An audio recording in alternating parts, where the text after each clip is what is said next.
आदम के बगीचा में 4 प्रकार के पेड़ थे।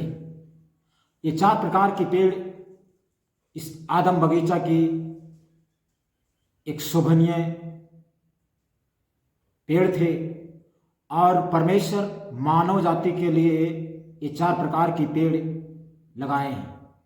आज भी 4 प्रकार के पेड़ हैं। आप सबों को मेरे जय मसीह की।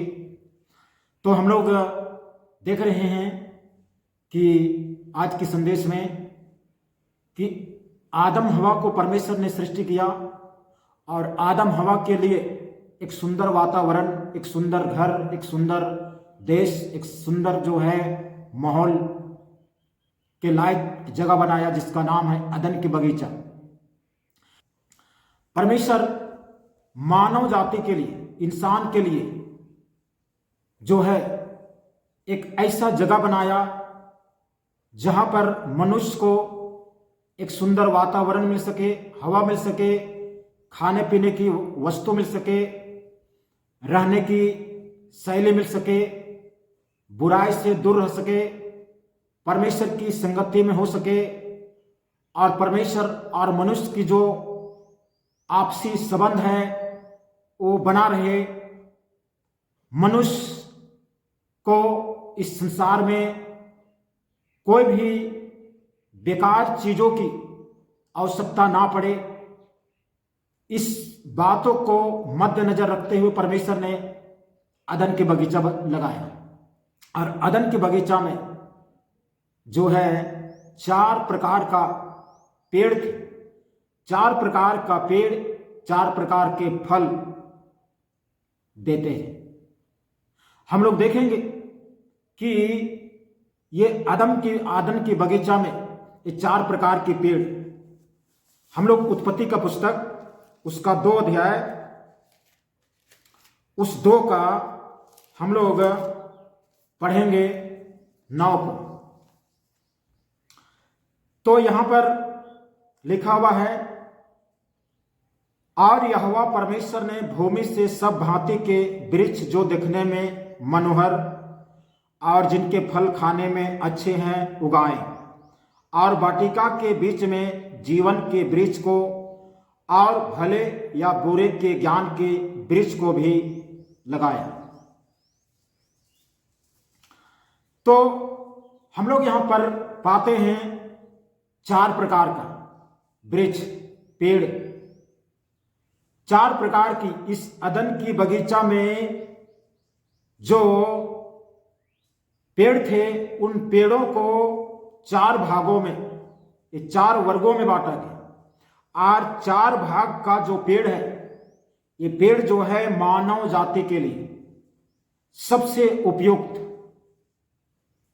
वातावरण में मनुष्य इस 4 प्रकार के पेड़ों में जान सके कि किस पेड़ को खाना है और किस पेड़ का फल को नहीं खाना है।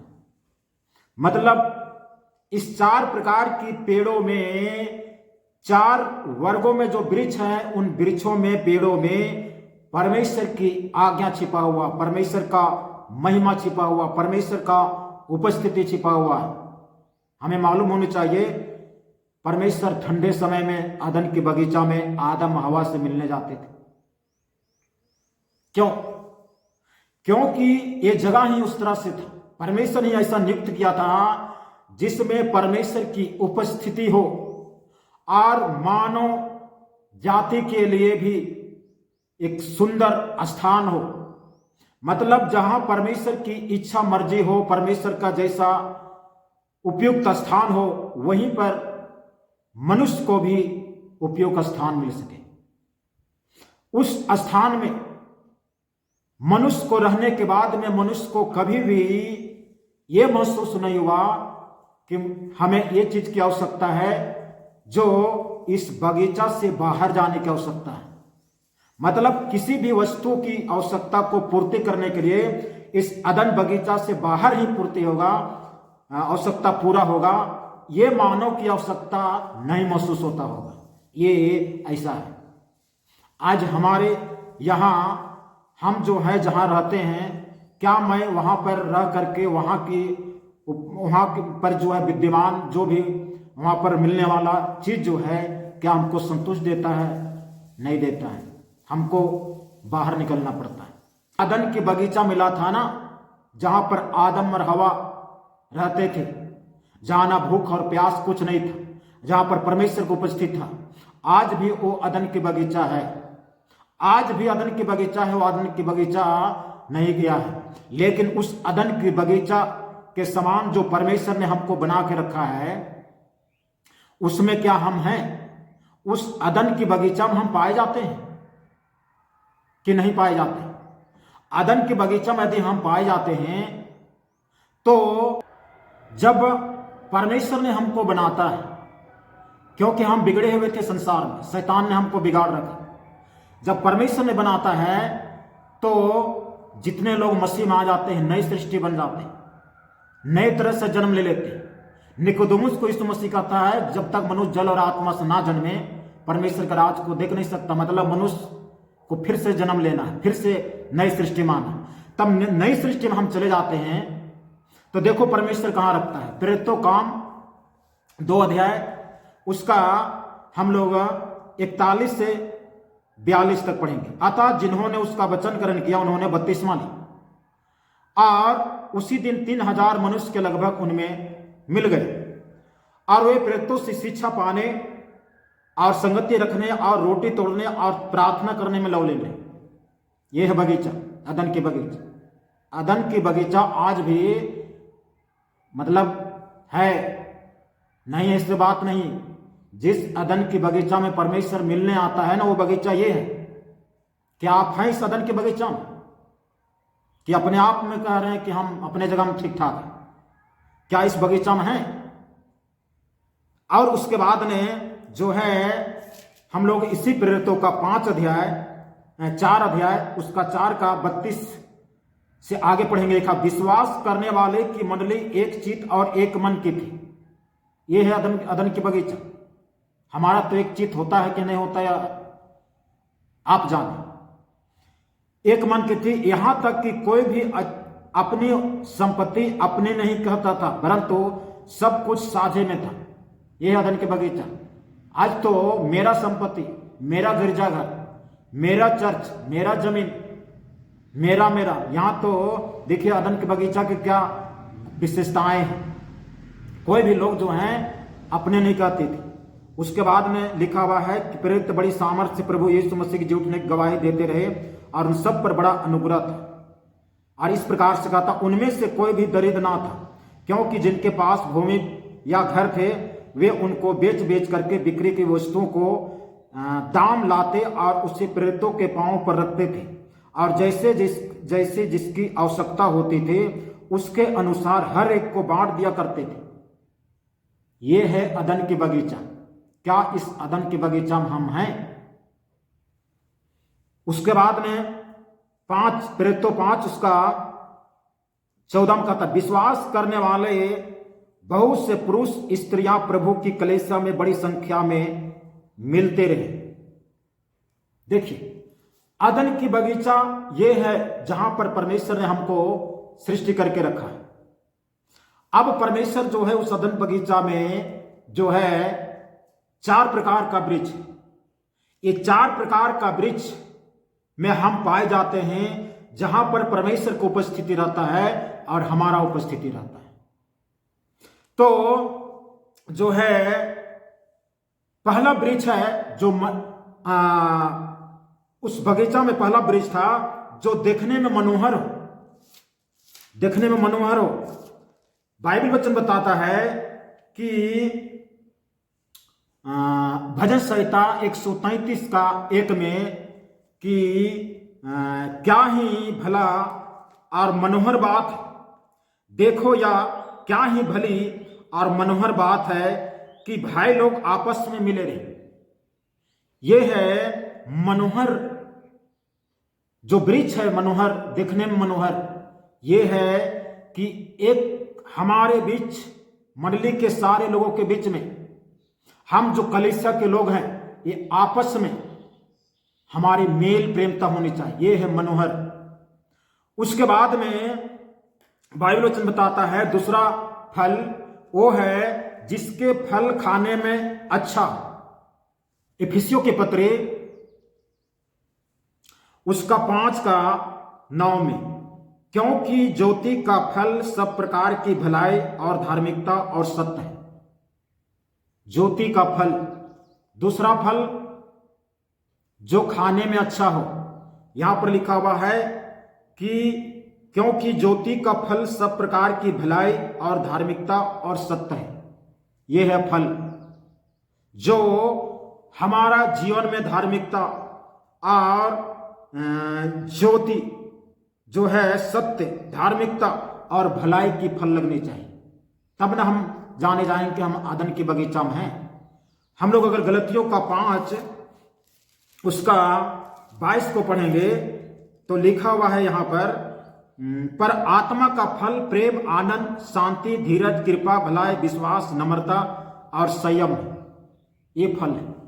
क्या हम उस अदन के बगीचा में हैं जिसमें ये फल है जो खाने में अच्छा हो? उसके बाद में तीसरा फल है जीवन का वृक्ष से जीवन का फल मिलता है। ये तीसरा फल है। देखिए, ये जीवन का फल जो खाने के बाद में हमें जीवन मिलता है, हम लोग वचन से देखेंगे तो जीवन का वृक्ष है। हम लोग बाइबल वचन से नीति वचन 3 का हम लोग देखेंगे 18 को। यहां पर लिखा हुआ है कि जो बुद्धि को ग्रहण कर लेता है उनके लिए वह जीवन का वृक्ष बनती है, और जो उसको पकड़े रहता है वह धन्य है। क्या जीवन के वृक्ष हैं हमारी बगीचा में? हम जहां रहते हैं जीवन का वृक्ष है। उसके बाद में इसी नीति वचन के जो है 11 का 30 में क्या लिखता है यहां पर? धर्मी का प्रतिफल जीवन का वृक्ष होता है, और बुद्धिमान मनुष्य लोगों के मन को मोह लेता है। यह जीवन का वृक्ष। उसके बाद में प्रकाशित वाक्य 22 अध्याय उसका 14 में लिखा हुआ है, धन्य वे हैं जो अपने वस्त्र धो लेते हैं, क्योंकि उन्हें जीवन के वृक्ष के पास आने का अधिकार मिलेगा और वे फाटकों में होकर नगर में प्रवेश करें। तो जीवन का वृक्ष जिसमें जीवन मिलता है, और जीवन का वृक्ष को पहरा देने के लिए परमेश्वर जो है, मनुष्य जब पाप कर लिए और पाप की दशा में जीवन का वृक्ष का फल खाने को नहीं मिलेगा। इसलिए जान लीजिए, जीवन का वृक्ष का फल खाने के लिए हमको पवित्र होना, तब हमको जीवन का वृक्ष का फल मिलेगा। उसके बाद में हम लोग देखेंगे चौथा प्रकार का वृक्ष, जो भले या बुरे के ज्ञान के वृक्ष। देखिए, भले और बुरे के ज्ञान का वृक्ष क्या करता है? हमें ये बुराई की ओर, परमेश्वर की आज्ञा को उल्लंघन करने की ओर ले जाता है। हम गलतियों उसका 5 का 19 में देखेंगे, शरीर काम तो प्रगट है, अर्थात बेविचार, गंदे काम, लुचपन, मूर्ति पूजा, टोना, बैर, झगड़ा, ईर्ष्या, क्रोध, विरोध, फुट विधान, डाह, मतवालापन, लीला कीड़ा, इनके जैसे और काम है। तो ये सब है भले और बुरे के ज्ञान का वृक्ष। ये हमको पाप की ओर ले जाता है। मना किया है परमेश्वर, लेकिन अदन के बगीचा में है, तो परमेश्वर को मना ही करना था, तो क्यों अदन के बगीचा में रखा? इसको तो नहीं बनाना चाहिए था ना ये वृक्ष को, लेकिन रखा है। आज भी अदन के बगीचा में जहां पर हम है ना, इस बगीचा में ये वृक्ष आज भी है। तो शरीर काम प्रगट, शरीर आत्मा के विरोध में और आत्मा शरीर के विरोध में, इसलिए हमें इस भले और बुरे के ज्ञान देता है उस वृक्ष का फल को नहीं खाना। भले है, अदन के बगीचा में है, लेकिन खाना नहीं है। तो परमेश्वर आशीष दे इस शिक्षा के लिए। जो अदन की बगीचा में जो 4 प्रकार की वृक्ष थे, ये चारों प्रकार की वृक्ष का विस्तार पूर्वक हम जो है हम वचन बताएंगे, और विस्तार पूर्वक इन बातों को, जो 4 प्रकार की जो वृक्ष, ये चारों प्रकार के वृक्ष का एक एक का वृक्ष का महत्व, इस एक एक वृक्ष का काम, उसको हम बताएंगे। इसलिए इस वीडियो को देख करके और इस चैनल को सब्सक्राइब करें, ताकि आपको ये नोटिफिकेशन जो हम और भी जो बनाएंगे वीडियो 4 प्रकार के वृक्ष के विषय में आपके तक पहुंचने पाए और आप देख करके आप आशीष पाने पाए। प्रभु आपको आशीष दे और मेरी ओर से जय मसीह।